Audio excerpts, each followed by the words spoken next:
Good morning, Bruce. Good morning, Lynn. How are you this morning? I'm fine. And yourself? I'm doing really well. Um, Having a nice cool day today. So, how about you? How are you enjoying Arizona? The Good same. morning, The same. It's Bruce. just been gorgeous in the mornings. Yep. Oh yeah, you got the beautiful sunrises and the beautiful sunsets, and Yep. Yep. yeah. So yeah, hey, that's a good thing. Let's see what is happening here. It's saying it's private, so I need to fix something up here real quick. No, that says public, and it says absence from Felicity with the okay. We're doing okay. It's just my YouTube is confused. All right.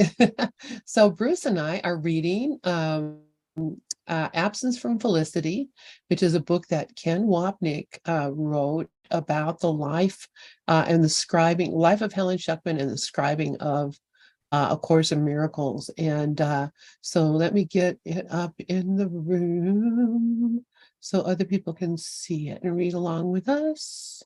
And there we go. I went back. We were starting with this other dream. Okay, there we Hmm. go.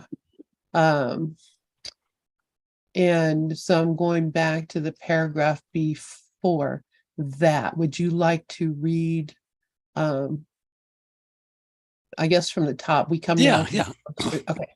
Yeah. This is the caption for this section is called "The Greatest Experience of My Life," and Ken now talks about Helen's experience, and then she's going to discuss it and then count her dream. So Ken says, "We come now to this most curious description of what Helen called, quote, the greatest experience of my life, unquote. From the reference to, quote, our book business, unquote, we know that it predates, probably by a few years, Helen's entering graduate school. Thus, the experience more than likely took place during the 1940s when Helen was still in her 30s. As she explains below, the experience consists of two dreams and the day that followed. I quote it all first. And now Helen is going to describe this experience. That night, I had the greatest experience of my life. In fact, it was my life. It was a short life. It lasted less than 24 hours and consisted of only two dreams and the one day that followed them. I was never really alive before that, and I died very shortly afterwards. But when I get to the throne of God and he asks me, did anything ever really happen to you while you're alive? I will remember these dreams and say, yes, Lord, something really did. And then, Wow. Excuse me. But wow. Did anything ever happen? Yeah, I had a couple of dreams. Oh, nothing about Jesus talking to you and telling you all this. so do you want to start starting with dream one? Sure. Okay. Sure. I'm just um and she still talked about this later in her life that this was the greatest day of her life. It's just amazing to me. Well, let's find Okay. out what it was. Oh, so dream one. I was sitting very, very sleepily in a heavy cushioned easy chair. I was feeling peaceful and untroubled. In a far off part of the room, a radio was playing undistinguishable music very softly. Without disturbing the great peace of the room, my cousin Harry's voice came gently over the radio, half chanting from the Christian Science Bible. Our Father, Mother God, all harmonious, hallowed be thy name. Christian Science yet, says me, mildly annoyed. Oh, well, he'll stop. He didn't stop. He just kept on repeating the phrase over and over. After a while, it got to be even more soothing than the music, and again, I was on the point of falling off to sleep. Then Harry began calling to me. Helen, Helen, Helen, he said in a curiously hypnotic monotone. Just keep on listening to the radio for a while longer, and the Lord God Himself will speak to you. He has a special message for you, and you will surely want to hear it. The voice continued undisturbed. You know, Helen, you're in a pretty bad way, it whispered. I wonder whether you realize just how bad it really is. I assure Sure you I do, I said, now awake enough to be irritated. But still, why all this nonsense? What sort of thing hasn't ever solved anything? That sort of thing hasn't ever solved anything yet. The voice merely went on as if I hadn't interrupted. You won't have much chance, you know. I do know, I said, and I don't pretend I like it. Still, I'll manage to pull through without that sort of help. And if I don't, well, thank you, but I still wouldn't be interested. The voice went on, calm, steady, and insistent. You're quite sure you know what you're up against? I know, I repeated, and I still say no thanks. But it's so easy, the voice continued, now almost singing. Here you are after so many, many years of fighting a desperate and almost hopeless battle. And now, besides being pretty badly battered and very, very tired, you have the further handicap of much greater awareness than is likely to make it easier for you. There isn't much of a chance you'll get through all right in the end. I can try, I say, with an assurance I didn't feel. Look here, Helen, the voice droned on. Just suppose for a minute that I could give you a strong power outside yourself, and the power is the capital P, a power that would tell you what to do and would solve all your problems for you. You'd be perfectly safe then, wouldn't you? You'd never even think of suicide then. But I don't believe in it, I argue. It's ridiculous. Even the phrase, our Father, Mother, God, why, just think of it. It's infantile. It's not real. I wouldn't even consider it. As you wish, the voice says, still imperturbable. But please allow me just one question. Whatever you may think of it, wouldn't you like such a thing to be true? Don't answer right away. Just remember the position you're in and think my offer over for a while. As I consider the matter, my determination drops away. Yes, I'd like it, I said, my own voice growing very quiet now. My God, yes, I'd like it. The voice waited for a second or so and then began again. So now that's settled, and all you have to do is to pick up those two little pieces of cardboard that are lying on the table beside you and slip them between your eyes and your glasses. Then just go off to sleep. That's all there is to it. Surely that's nothing to be afraid of. I was not entirely reassured, but I reached over and picked up the pieces of cardboard and put them in front of my eyes. Then I snatched them away again and snapped myself awake. I won't do it, I said. I just won't. It's dark in this room and I can't see very much as it is. But these things in front of my eyes, I won't be able to see anything at all. I won't do it. The voice from the radio went right on chanting.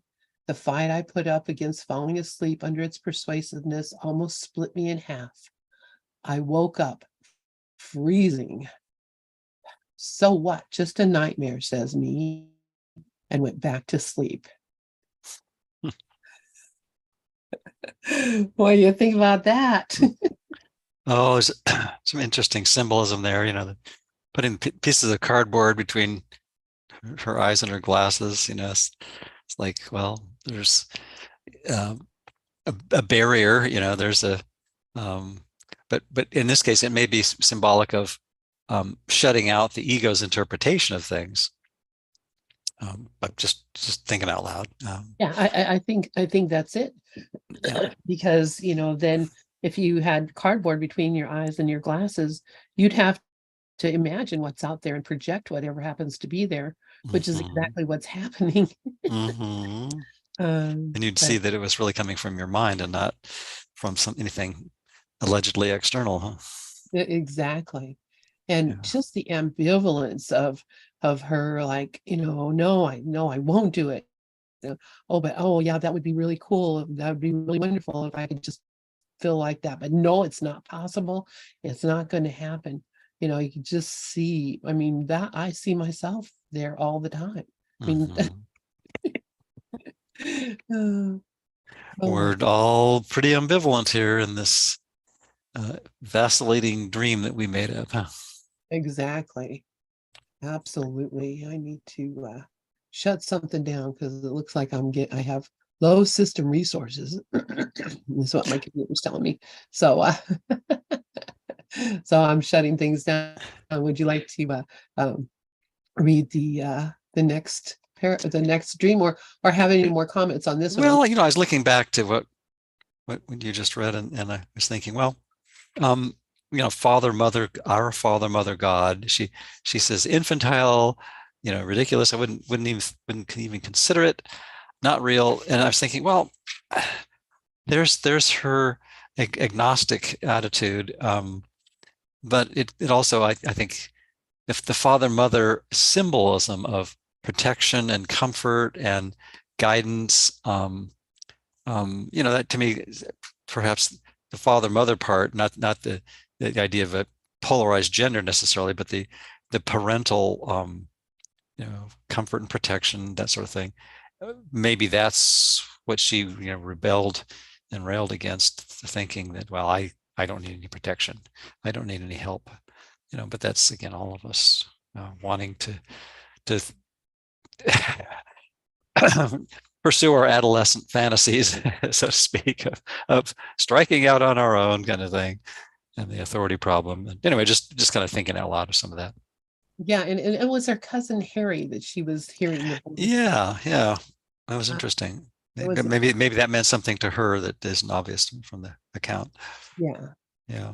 And then it was coming over the radio, which later on we'll hear things about the radio also. Mm-hmm. That because that was the television of her day. Right. I mean, honestly, it was the internet of her day. It was what they had. Sure. Of course, it would be coming from radio. I could envision the room. I could envision everything going on, and it's just beautiful the way that she writes about it. Mm-hmm. And the fight, she says, the fight I put up against falling asleep under its persuasiveness almost split me in half. Mm-hmm. I woke up freezing. That's pretty crazy. That word almost is interesting too, because I mean, we believe that the world has been split countless times from the Big Bang, as we credit our science with the explanation of why we live in a material universe, and yet, of course, tells us, well, almost. Well, maybe not so fast. Maybe that didn't happen. Yeah, and almost split. So, okay, you want to read the next dream? Sure. Dream 2, presumably related to the first one. It's been a while since I've read this, so it almost seems like it's new to me again. It's very new to me, so yeah. Okay. Dream 2. Or anything. Excuse me. I was talking to Charlene. Say again. I said I don't remember any of it. I mean, I remember it, but not like this. This is great. So yeah. Okay. Here's dream 2. I was climbing slowly and painfully out of an enormous hole in the ground. Against the side of the hole, I seemed tiny as a fly. I was pulling myself hand over hand up along a yellow rope that lay loosely on the ground beside the mouth of the hole and dangled down along the side. The rope seemed a risky means of escape, and I was thinking that it would have been much better if at least the rope were tied to something substantial, like a good strong tree. However, if it offered the only way out, so there was no choice. It had been a very long way up that rope. I had the impression that I had spent most of my life at the job, and I was getting terribly tired. The walls of the hole were slippery, and I couldn't get a good foothold against the side. My hands were hurting very badly. The skin was torn off almost to the bone, and blood was streaming down the rope, making it almost too slippery to hold. I was so exhausted that I wouldn't be able to hold on much longer anyway. I'd been climbing in complete darkness for some time, but it was getting much lighter now. Looking up, I could see a little patch of sky overhead. So there's an end to this climb after all, I thought to myself. It's nice to know that much at least. I couldn't be sure of even that until now. But there was still a very long way to go. I had almost no strength left, and I was getting unbelievably tired. The rope was getting increasingly slippery. My hands wouldn't hold out much longer, and I was dangerously close to passing out. I went slowly on, almost overwhelmed by my growing feeling of hopelessness.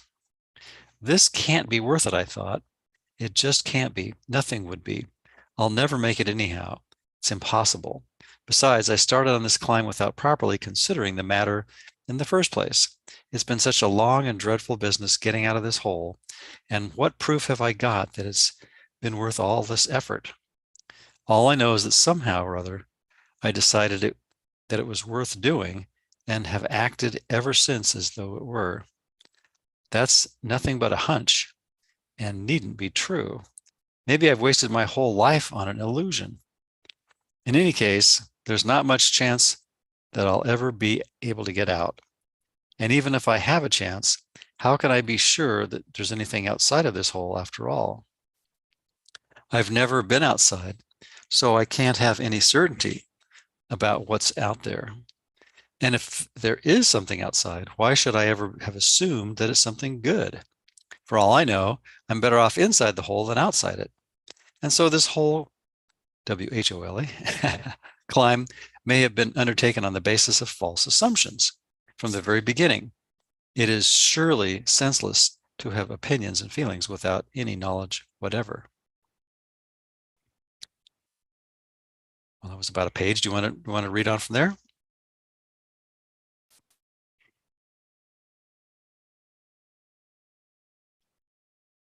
If I unmute myself, I can. Okay. All right. Yeah, sure. I mean, this is like What an epic, huh? Plato's cave kind of thing, but she's having to work really hard to get the heck out of the cave. Plato's abyss. And Yeah, Plato's abyss there. Yeah, exactly. Okay, so she continues. So all I'd have to do is let go of this rope, and then the whole thing would be over and done with.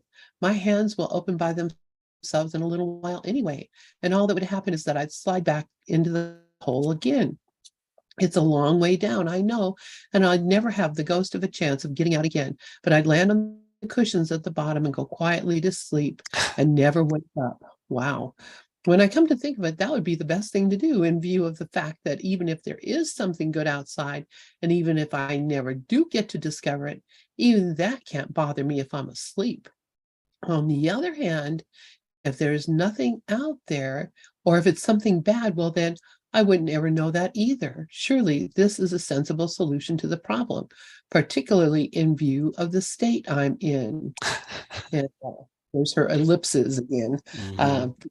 And I just have to say, it's interesting. Both of these dreams have to do with her sleeping and dreaming and waking, trying to go to sleep, being asleep, wondering to wake up, wanting to. I mean, interesting.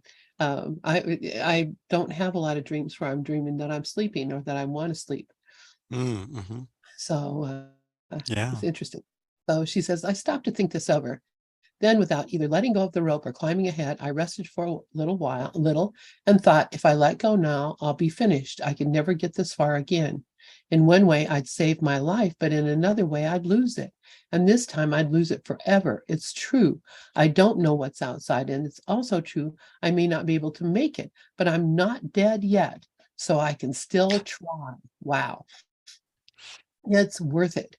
It's just got to be worth it. And if I don't make it, I'll die trying. People have died gladly for less. When I woke up this time, okay, that was the end of, I guess, of the dream.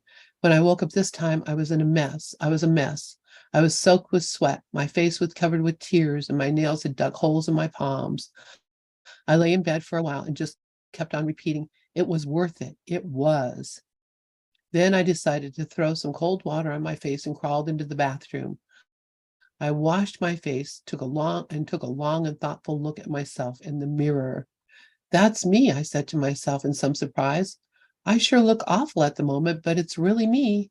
Come to think of it, I never felt quite sure before. I wasn't feeling very sleepy, so I went into the living room. I picked up a book, but I didn't feel much like reading.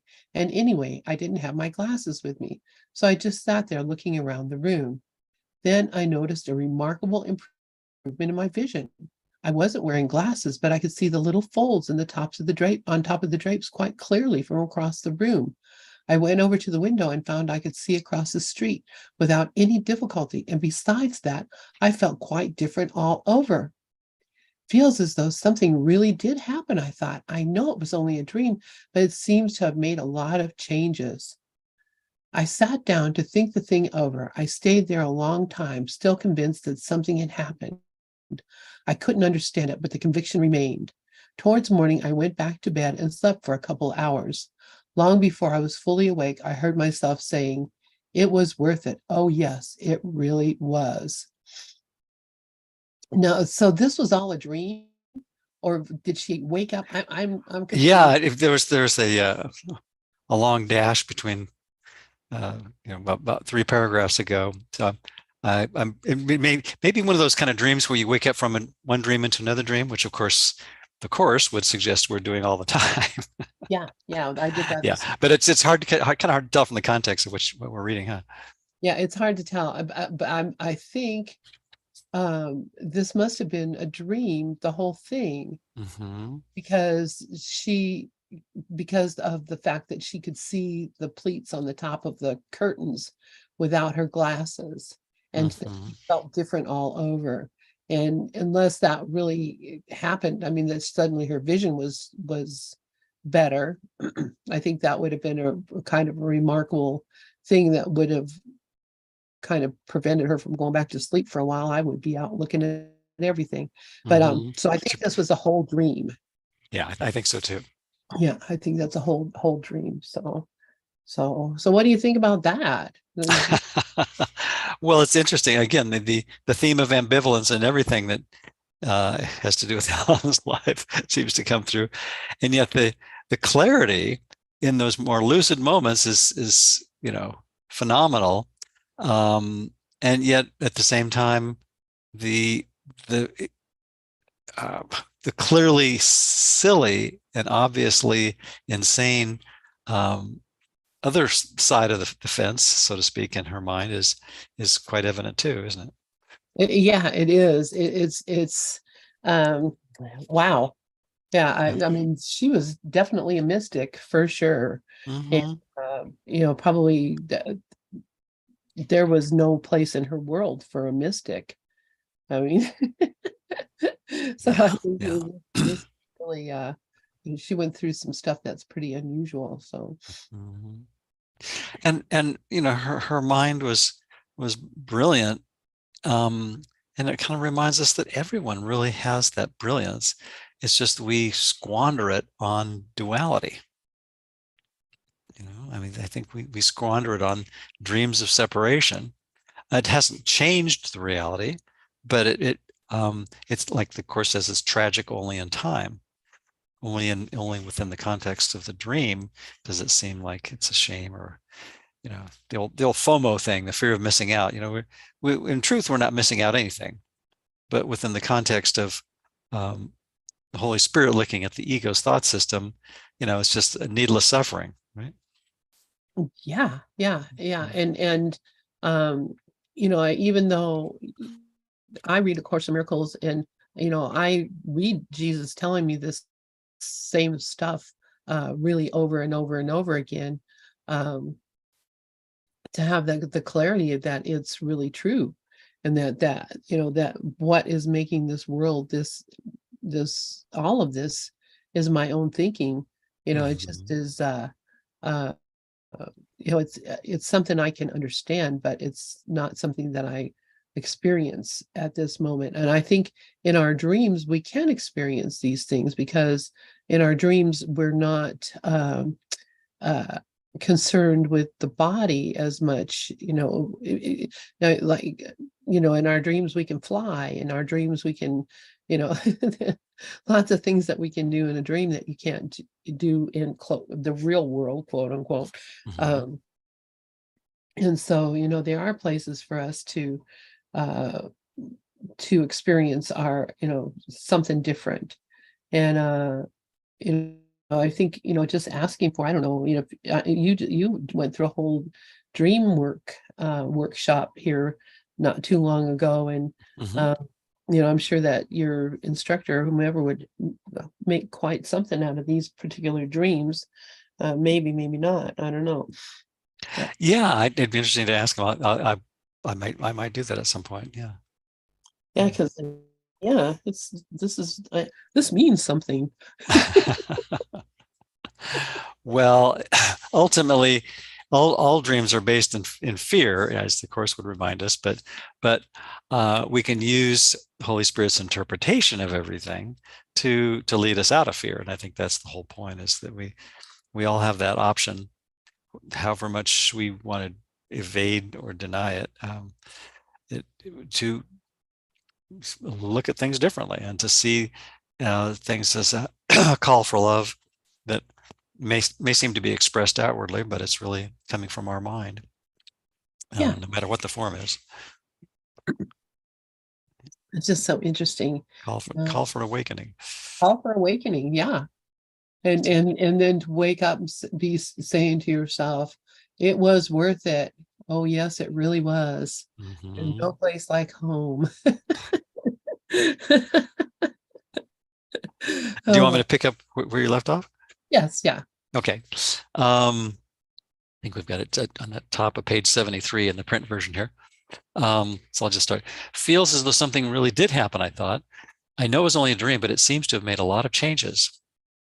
I sat down to think the thing over. I stayed there a long time, still convinced that something had happened. I couldn't understand it, but the conviction remained. Towards morning, I went back to bed and slept for a couple of hours. Long before I was fully awake, I heard myself saying, it was worth it. Oh, yes, it really was. It's difficult to explain just what was so unusual about the following day. Nothing remarkable or exciting happened. In fact, it was extremely ordinary, but it was different from any other day of my life. After I'd washed my face, I noticed a blackhead in my chin. I put up my hands to squeeze it out, but changed my mind. I always give myself a hole in the face doing that, I thought. And anyway, what's so awful in a blackhead? Then I brushed my hair and noticed that it was just a trifle longer on one side than the other. I got the scissors to even it off and then decided against it. So what, I thought? Why does it have to be even? While I was dressing, I kept reminding myself of all the other things about myself I didn't like, but they just didn't bother me. After all, I thought, I'm a person, which is a very nice thing to be. People don't have to be perfect. They just do the best they can, and some of them are very nice. It was an unfamiliar attitude for me, and I didn't understand it at first, but it came to me all of a sudden. It's self-respect. That's what it is, I thought. I wonder where it's been all this time. In the self-respect pantry, right? In a jar on the top shelf. No, you might have detected I added that. Okay. After all, I've never done anything to be ashamed of. Then I thought, I'm getting older and it's beginning to show too. And someday I'll die. So she's having a Barbie moment. Have you seen the Barbie movie yet? I have not seen it yet. Oh, okay. The slight spoiler alert there. Okay. That's quite all right. Yeah. Okay. Yeah. We also saw the Oppenheimer film this week. Also highly recommended if anybody wants a couple of films to check out. Two very different films, but what I was noticing, quickly wrapping up this little aside about current movies. What I was noticing about both movies, which are very, very different, was that in every character in the film, they were all grappling with how to deal with the unconscious, unfounded guilt, and and the various options that seem to present themselves.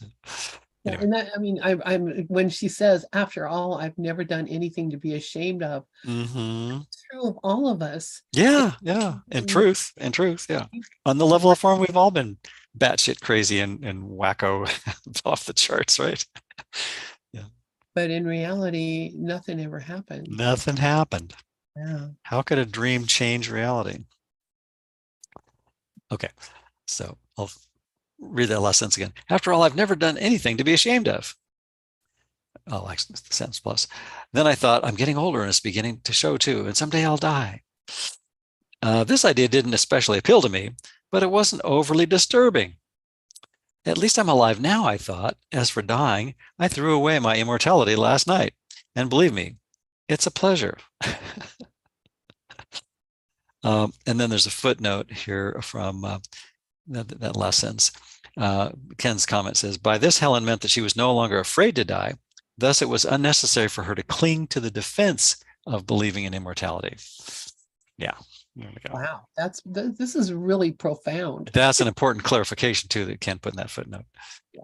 Yeah, because our real identity is immortality, but the ego's use of immortality is to try to make the body eternal, whereas the Holy Spirit says, no, your right mind, your Christ mind really is eternal.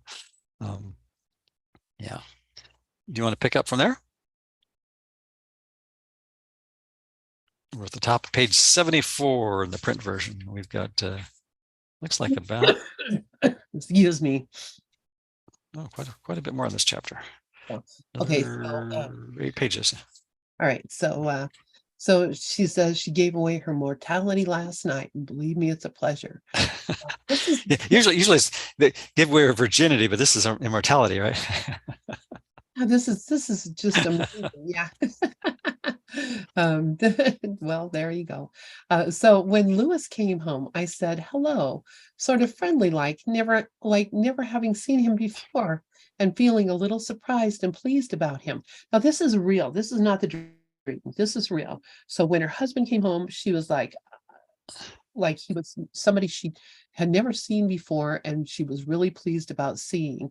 This really makes me think this was pretty eventful for her, because wow, to see your husband as if you had never seen him before and be happy about what you've seen is that's a pretty advanced thought in the world of forgiveness. There is another person, I thought. Isn't that a nice thing? It sounds like Byron Katie when she had her awakening. After dinner, Louis asked me to start a new catalog. So I got a pencil and a paper, and we started to work out a heading. As I sat down, my whole body felt something very unusual. It felt very nice, but I didn't recognize what it was. Again, it came to me all of a sudden. I'm resting, I thought. I don't recognize it because I've never really done it before. This is amazing. Still later, I felt something else strange. It interfered with my typing, but it was rather pleasant. Then I thought, I'm getting sleepy. It's late, and I didn't sleep much last night. So it's what is supposed to happen. Generally, I go to bed when I think it's time for it, and I haven't ever stopped to consider whether I'm sleepy or not. So I never knew before. So I'll go to bed. That's what people do when they're sleepy. It's like she's just like born, just brand new, just born into the world, and not knowing anything about it. This is me. See, I'm not reading. I'm just commenting on this. Sure. That this experience that she had after these dreams, that actually shifted her perception to that of like, nothing I see here means anything. I mean, that's really what shifted here. It's just amazing. So she figures out, oh yeah, when people are sleepy, they go to bed. That's what happens. After I was undressed, I started to brush my hair in accordance with my inflexible rule that I'm supposed to brush my hair twice a day. This time the routine irritated me, and I decided the hell with it. It suddenly occurred to me that I never really considered the actual value to a lot of the things I seem to think are absolutely essential. Wow. For all I know, hairbrushing may not be necessary at all, and certainly I don't have to do it with such horrible regularity. The next time I do it, I thought will be when I darned well felt like it. I mean, it's like she's recognizing she has a mind that she doesn't have to be what the world told her what she was. She doesn't have to believe that she's what she has always believed she was, that she has a mind that can make a choice that's different than what her patterning and conditioning was. I mean, this is remarkable to have this knowing. Sounds like a precursor to the phrase in the Song of Prayer pamphlet. The secret of true prayer is to forget the things you think you need. including the things we think we need to do. Exactly. I mean, this is what I would consider becoming illuminated or awakened or enlightened, uh, to have that clarity of mind. Mhm. Okay, so she continues. Louis went off to bed, but it was still quite early for me, and I went into the other room to think over my new situation. It was a mistake, though I started off quite sensibly. First, I got to considering the future, which didn't strike me as terrifying, but which certainly did need a bit of planning. Louis and I have been living way above our income for years now. I figured, and no good can come of it, but fortunately, it's not too late to do something about it. After all, I thought our book business is potentially a pretty good business and has suffered in the past from two great handicaps, Louis and me. If you didn't need to pay the employees, businesses would be very successful, right? They would be. Just for starters. Oh, that's funny. But I mean, this is a great clarity that she's suddenly understanding about her life and what's been happening. Is so awesome. But if we quit horsing around so much and would get our catalogs out on time, which we have never managed to do, they'd pay off all right. They always have. Or I could go on working for Louis and look around for something else for myself that might interest me more. That notion I've always had that I wouldn't have time for both isn't really so. I don't know how to do anything, I thought, but I can still find out. Other people do, and I have just as good a chance as anybody else. Aren't we Wow. glad that she found something else that she could do? Wow. Particularly scribing the course. Yeah. Oh my God. Thank you, I'm Helen, just, for finding out what you can do. this is so amazing. Uh, Amazing. Um, yeah, I know I read this, but when I read this, it did not hit me like it's hitting me now. I'll Me tell you too. Me that. too. I think a lot of it too, as we've talked about before over many years now, when we read aloud together, it's almost like the lucidity and the vividness just kind of jumps out, doesn't it? Because it's like the strength of minds that are joined, isn't it? Absolutely. Yeah, Yeah. absolutely it is. And it's, wow, I'm just so excited. It's really exciting here. It is. It is. Yeah. So she says, I've wasted an awful lot of time and I'm way behind, which are very good reasons for not wasting any more. After all, I thought, I belong to myself now. I belong to myself now. Wow. And there's a footnote there. Do you It just have is it? Helen's ellipsis. Oh, I was thinking if Ken wanted to elaborate, he might have said it might have been the capital S self that yeah. she was considering belonging to, at least in that moment. Yeah. That is amazing. So, Yeah. so she has gone through this whole process here and had this complete understanding that I have a kingdom I must rule. I have a mind. Mm-hmm. It's not, I mean, she came to this conclusion long before the Course of Miracles ever came about, but something happened, right? Says that Mm-hmm. last remark did it.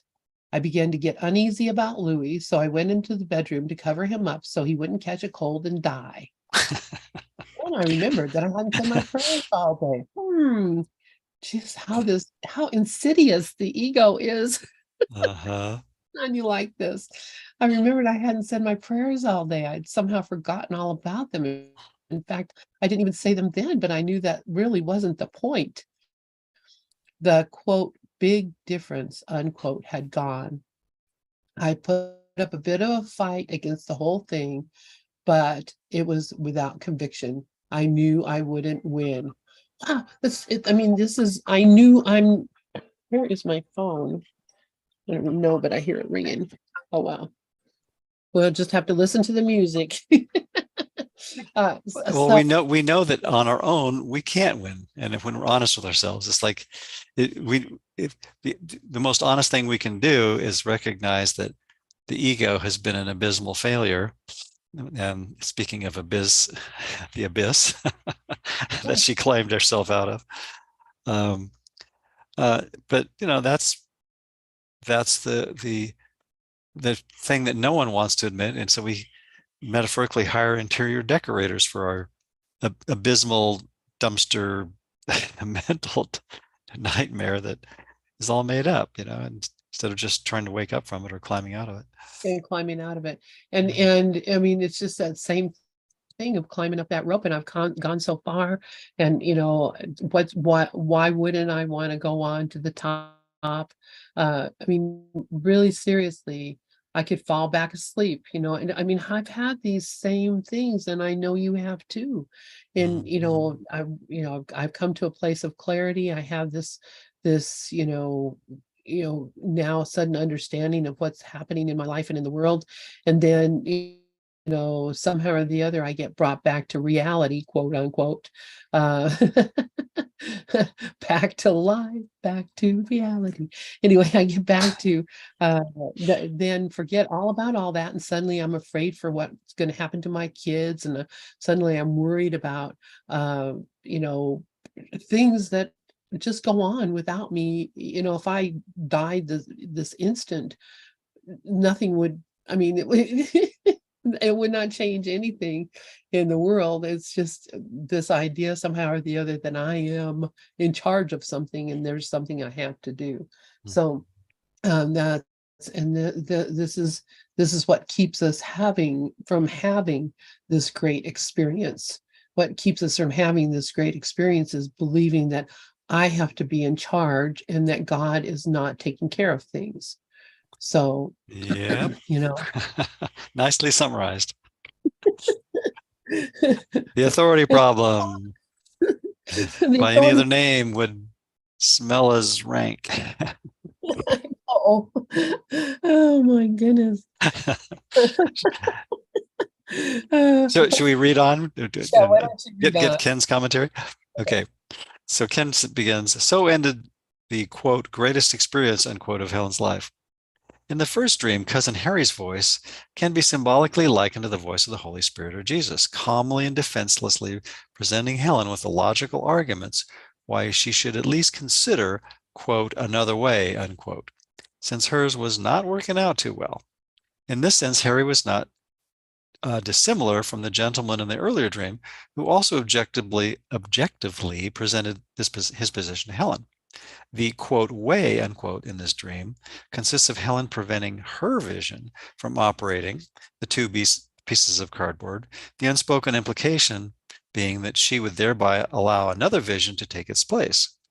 Within the dream, Helen resists with a, quote, fight that almost split me in half, unquote. And then that is in brackets, it was added. Setting aside the literalness of the cardboard pieces for the moment, one can denote the same tone and process found years later in Jesus's message to Helen, of course, in A Course in Miracles. In the second dream, we are once again in the midst of Helen's titanic struggle against herself. The hole out of which she is trying to climb represents her life. In quote, in one way I'd save my life, but another way I'd lose it. And this time I'd lose it forever, unquote. This statement is parallel in form to the rabbit's answer to Helen's objection to the trial of Helen versus Helen, a trial she could not win. Quote, oh, come now, that depends on how you look at it. You might also say that you can't possibly lose, unquote. The climb up also represents Helen's eventual decision not to give up the struggle. Quote, I can still try. It's worth it. It's just got to be worth it. Sounds like echoes of the rules for decision in chapter 30 in the text, doesn't it? It does, exactly. Yeah. Reflecting her decision not to die before ascribing A Course in Miracles. Thank you for not dying before ascribing A Course in Miracles, Helen. Okay. In the dream, Ken continues, as indeed in her life, Helen will remain ultimately faithful to her promise to choose life. Nonetheless, this fidelity would not be immediately manifest. On her awakening from the dreams, Helen was decidedly different, almost ecstatically repeating the words, quote, it was worth it, unquote. Her vision had physically improved, her compulsions had disappeared, and her attitude toward Louis was totally changed. Above all, she felt rested for the first time in her life. The change lasted a full day, culminating in the statement, quote, I belong to myself now, unquote, reflecting her experience of freedom from the ego's tyranny over her. Then the aforementioned fear of God's love and peace suddenly returned. And by characteristically excluding Jesus or God from her life once again, Helen fell back into her usual anxiety. Her ego's defenses regained their supremacy. Now he's quoting from Helen again. The, quote, big difference, unquote, had gone. I put up a bit of a fight against the whole thing, but it was without conviction. I knew I wouldn't win. And then Ken comments again. The hopeless pessimism of this experience finds parallels again with the work of Franz Kafka. One of the clearest expressions of this ultimate pessimism, of which I was always reminded in thinking of Helen, is the scene in The Trial, sometimes subtitled, quote, Before the Law, unquote. A man waits a lifetime to gain admittance through a single door that will lead him to the law, his goal. Finally, when the man is near death, the doorkeeper tells him matter-of-factly, no one but you could gain admittance through this door. Since the door was intended for you, I am now going to shut it. End of story. That's kind of mean. Okay. And Ken says, fortunately, as we have seen, there was another thought system present in Helen's mind. This next dream, which came much later in time, reflects this other and positive side to her. And then in the footnotes at the bottom of page 76, Ken is quoting his citation of Franz Kafka, The Trial, which was published in New York by Alfred A. Knopf in 1960 on page 269. So anyone wants that reference? I'll read that because I don't know. I don't get the reference, but yeah, I mean, it's apparently Kafka wrote something called The Trial, and so he was kind of quoting from that. And the last couple of paragraphs, last paragraph. Oh, okay. Yeah. Second to last paragraph. Yeah. So what I'm wondering is he closing the door before he gets through it, or is he? Well, yeah, I think that's why the Kafkaesque is sort of like this macabre film noir, like, oh, not kind of depressing outcome. It's like you were so close and you blew it, kind of thing, Now. But Okay. I'm sorry, didn't catch that, Lynn. I said, here's the door to heaven. Gone now. Yeah, really. Oops. Too late. Sorry. We're closed. Not so good. Flipping over the open sign. Oh, gosh. Back of the shop door. That's funny. Okay. Do you want me to read the next dream? Sure. All right. So I know you just read this, but I'm going to read it again. Fortunately, as we have seen, there was another thought system present in Helen's mind. This next dream, which came much later in time, reflects this other and more positive side to her. And the dream is called The Witch/Angel. The Witch Angel. That sounds like me. Oh, okay. All right. Everyone, regardless of gender, right? That's right.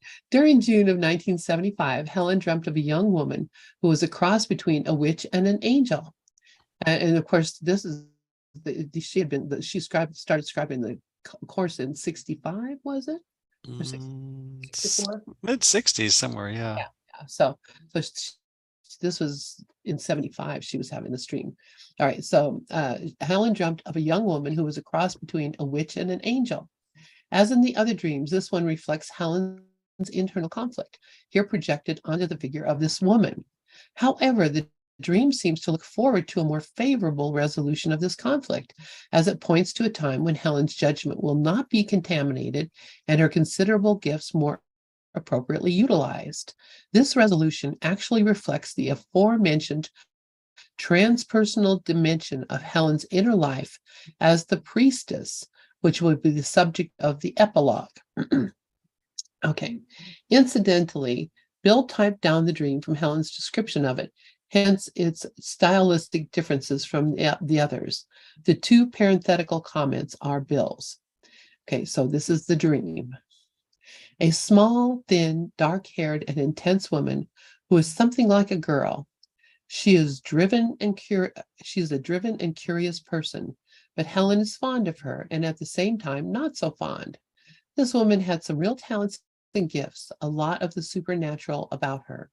While, quote, not evil, unquote, Her judgment was poor. She could not tell the difference. In general, she was somewhere between a witch and an angel, terribly unpredictable. She had lived with Helen, but always parted with a big fight. Now there was no fight. There is no fight, but they have parted as good friends. It was different this time. They couldn't afford it anymore. Also, something about keeping a room for her in the future.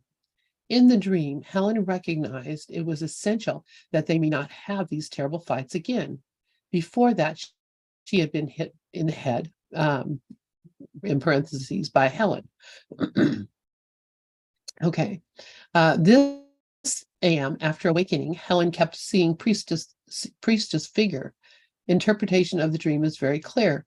When the time comes that her judgment is sufficiently good, she would be able to use it for the right purpose, in parentheses, interpretation of meaning of, quote, keeping room, on end of parentheses. Now her judgment is too contaminated. This positive ending, which is much more hopeful of the future, reflects the deeper meaning of Helen's life in terms of her ultimate identification with the priestess self. So that was a little hard to read, because it's not how Helen would have written it. So, seeing, his abbreviated description of this dream. Yeah. But what happened in the dream, she had a friend or another person, another figure that was not good, not evil, but just had poor judgment. And and Helen argued with her, and they had terrible fights, but then somehow she got hit in the head, and and it shifted something. So she recognizes that it was because of her poor judgment that the things that have been happening are happening, and that if she could have better judgment, she would be a happier person or have a happier life, I guess. Yeah. It's interesting that there's so many different ways that Helen's dream life reflects the ambivalence that is really what we're all working with, and but we get these glimpses of peace, like the dream where she really realized that she didn't have to be obsessive compulsive about in that disorder OCD, which I think we're all a bit of that at times. I can certainly relate. I've been told that, in fact, by my life partner. As I imagine probably a lot of other people have too.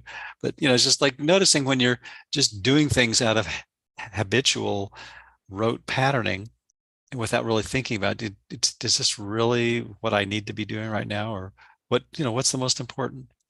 And not that the behavior is important, but more importantly, the thoughts behind the behavior.